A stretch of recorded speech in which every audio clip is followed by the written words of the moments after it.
Hello, welcome back to my channel. Welcome back to my review on the Manor and Ashbury hotels in Okehampton in Devon, the sports, craft and leisure hotels. This is part 3.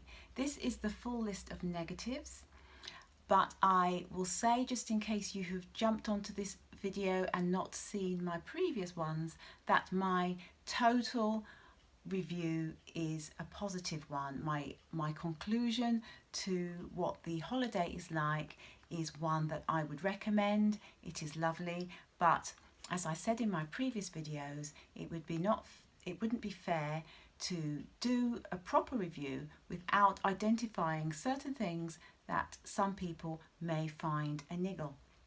This way you can make an informed decision yourselves as to whether this is something that you think you would like to book as a holiday for yourself and your family, or if these things that you do not like, if you think that some of the negatives are too negative, then you can make an informed decision to maybe give it a miss. I do recommend it. It is a good holiday. I also went in the pandemic, so there are some things that I may mention that is probably based on the fact that this company, this holiday firm, were under restrictions. They had to make restrictions, and therefore things may not have been as good as it normally is. So please bear that in mind. I do want to be gracious, even though this is a negative list. I want to be gracious and give them the benefit of the doubt. So I will begin. I am not going to go into detail in any of the negatives because I have got separate videos on certain aspects of the holiday, for example accommodation, food, the sports, crafts, and I will go into more detail there if there is something that I need to let you know about. So I will be very brief, try to make this video quite quick so that you're not listening to a whole load of negatives and thinking, gosh, she said this was a positive review but it sounds like she didn't like the place. That's not true at all, but it is important to identify things that I think other people may not be too keen on. So I am doing a review on the Manor House and Ashbury Sports, Craft and Leisure hotels in Devon, and I am going to begin now. Okay, so lack of communication. We did find that there were some things that they didn't tell us, and that was to our detriment. The main problem is something that I have identified in my video number 9, and if you want to know what that is straight away, you can go to that. Second one, misinformation. There were things that I was told by different people before I went when I rang up, and that information was incorrect with regards to the craft activities and how much it's going to cost and other things. So I don't know, they may be, I don't know, maybe need to update their staff on some things, but it's not nice when you're not told the truth about certain things, especially when it comes to do with money, and if you're on a budget, that's very important. The booklet and the website advertise this as a place of having no hidden costs. We found that wasn't actually quite 100% accurate. There are things which you wouldn't say is necessarily a hidden cost, but they should make it clear in the brochure extra things you're going to have to pay for when you get there, because these things are quite expensive. It's advertised as being a place where you have full board with regards to meals, and they said that the dining in the evening is a 4-course meal. This may be relinked to the pandemic as to why we didn't have a 4-course meal, but I just need to let you know, especially if you go when there's a time of still having restrictions. It is not a 4-course meal, it is a 3-course meal, and there's no tea and coffee afterwards, there's no cheese and biscuits. It is basically starter, main meal and dessert. It is not a 4-course meal. Drinks are very expensive because most places you go to where there's a hotel and there's a bar and there's drinks to be had, that's the way they make their money. But because it's advertised as full board, and because it's advertised as having no hidden costs, you could be deceived into thinking that you don't have to pay anything extra. So just to let you know that I have worked that out, and I will be talking about that probably on the food video, but I worked out imagining a family of 5 and how much it would cost in drinks for one meal on one day for a family of 5, and it's quite alarming when you think of that. So do bear in mind that is a negative if you are on a tight budget. Linked to that, it is a 3-star hotel. There's nothing wrong with that. That's not a negative. You don't expect there to be a fridge in the room of a 3-star hotel, but because of the drinks problem, you couldn't bring drinks from home, leave them in the car, then put maybe 3 or 5 in your little fridge in your room, because there is no fridge. I personally would take a fridge along with me next time, a little mini fridge, because the drinks situation was a problem for us. Number 7 is, again, this isn't a problem that they could help. It's to do with the pandemic and restrictions, but I need to let you know, you do use both hotels. You can use both hotels, the Manor House and the Ashbury, but there is no shuttle bus because of social distancing rules. There's no shuttle bus taking you from one to the other during the pandemic. That's understandable, but just to let you know, you're not going to be able to walk from one to the other, even though it's only a 2-mile journey up the road. If the weather's nice, you think, oh well, we're on holiday, let's take a stroll. There is no pavement anywhere from the Manor House to the Ashbury, and the roads are very narrow. You will not even be able to try and walk on the grass. It is just, you need a vehicle to get from one place to the other. Leading on to my next negative, which you might find, is that you cannot walk from the hotel to town because of the same reason. There is no pavement. You do need a vehicle. So if you're a single person and you think you want to go on this holiday with a family, and you think, well, they'll do their own thing and I'll do my own thing, and I'll take a nice little stroll by myself to town or to the Ashbury Hotel, that's not going to happen. You do need to have a vehicle. Right, okay. This is just something that you need to be aware of when you first arrive. For both hotels, there is no stereotypical, you get out the car, see a building, see a front door, go through, entrance, there's a reception. There is no area where you can see a building, you can see a hotel. When you arrive at the Manor House, there's obviously a building, you can see bricks and mortar. There's a sign saying reception this way. I might as well mention this now rather than saying wait till I talk about other things. As you go through this walkway, which is enclosed, you open the door and you're into the lounge area where everybody that's already there, checked in, guests sitting there watching loud sports on the television, sitting there with drinks in their hand, and it can make you feel quite intimidated because they all look at you and you're thinking, well, where's the reception? I expect to walk into a hotel and see the reception, and you have to navigate your way round certain corners to find the reception. So it's not that welcoming. It can shock you on your first arrival. With the Ashbury, it's even worse because you get there and all you can see is golf buggies racing around and men in golf outfits, and you're like, well, where's the reception? There is a sign that says to the clubhouse reception, which is a bit confusing because you think the clubhouse is just for the golfers, but no, you have to go through this longer walkway enclosed, and then you suddenly see a door and reception's right there. So don't expect to see a big building, a big room, a big door, and it to be like an ordinary hotel. You've got to navigate your way through walkways. This is a big negative now.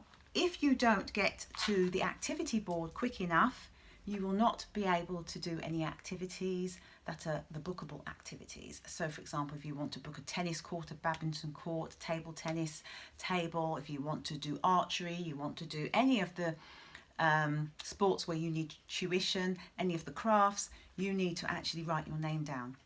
Linking into the next negative is, especially if you go at the time of a pandemic, you may not be able to get your whole family onto the same activity. For example, imagine a stereotypical family of 5, there may only be 2 spaces left to do a craft, and you might want to take your 3 girls to do a craft, and there's only 2 names left.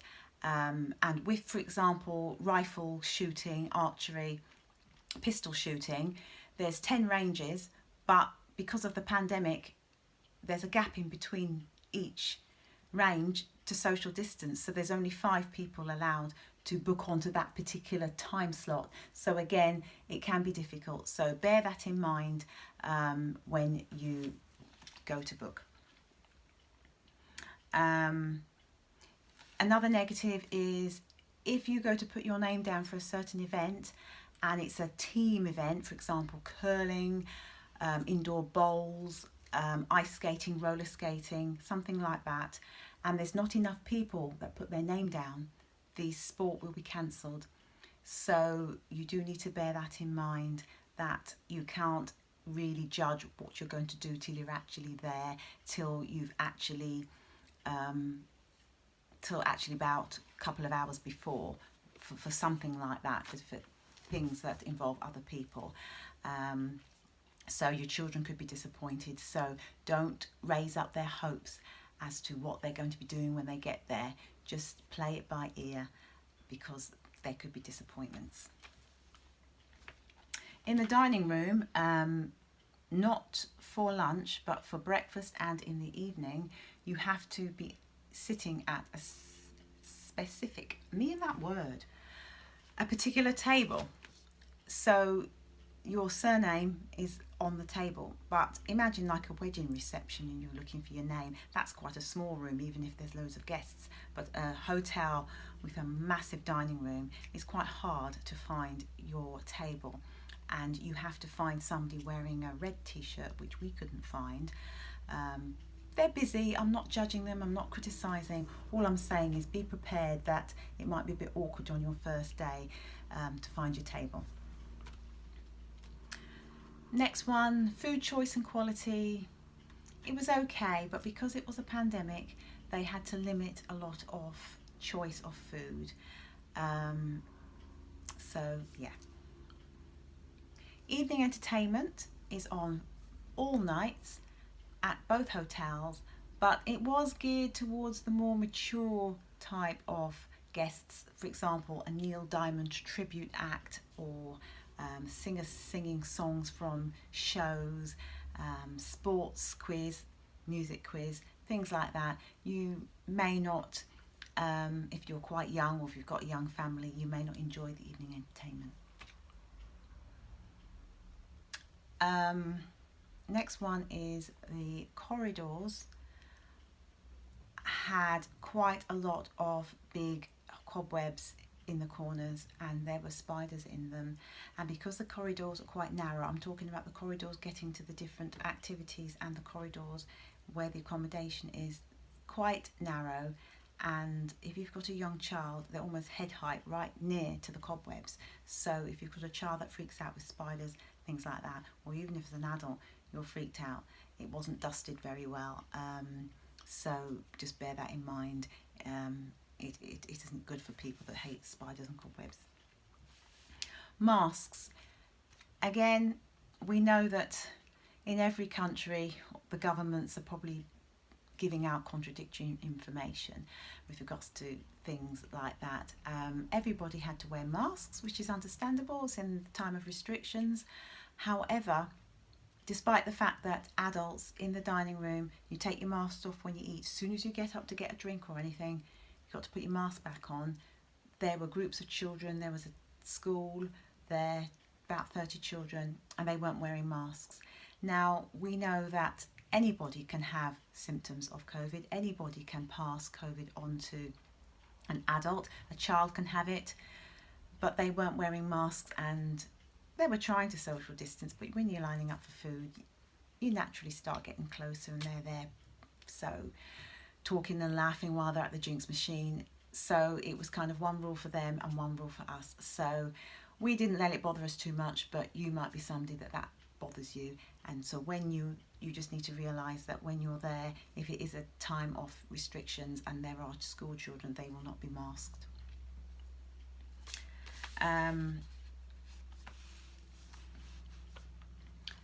This next one is linked to what I said earlier about the activities and having to write your names down to book your activities. We went in at a time of a pandemic when it was quiet, and sometimes it was difficult to get our names down for things. I spoke to many people who were there, and they did say it can get quite awkward booking your names down for slots, so you do need to make sure that you get up early, or you get to the activity board late at night when they put up the next day's activities, so that you can get yourselves down for a slot. And that is quite awkward, because you've always got to keep that in mind, because they only put up one day, and then the next day you can't book for the whole week. So that is something that you're going to have to keep going to the activity boards and putting your name down and checking to see when the next lists go up. Ice skating is on artificial ice, same with the curling. We didn't do ice skating because our skating was cancelled, our session, because only my daughter and I had our names down, so that was cancelled. But other people did tell me that they twisted their ankles on the so-called artificial ice because there's lots of ridges, and we played curling ourselves and had a chance to touch the surface of the floor, and it's not good at all. So just to let you know that if you're excited about doing the ice skating, it is not going to be the same as ordinary ice skating. And I was told by skaters that you can't skate properly, you're almost jumping, so just bear that in mind. In the bedrooms, we had only one lamp on one side of a big bed, and the lamps were working lamps, those bright lamps that you use at an office desk, not subtle ambient lighting that you would have in a proper bedroom lamp. We had bird droppings all over our window, so we couldn't open our net curtain. We couldn't pull it aside because it was just awful just to look at. So it was totally filthy, and that was quite a disappointment because it was really warm on a couple of days, and we had to just keep the nets closed. There are long queues at reception, and if you're in a time with social distancing, then it's even longer. And there was often only one person on at reception. We didn't mind because we thought we're on holiday. We had badminton rackets to take back, and they have to mark your name off the sheet to say that you've returned them, so you can't just leave them. So you do have to wait in a queue. And we just went round the corner and sat down on a chair for 15 minutes because a group of people had just arrived and were checking in.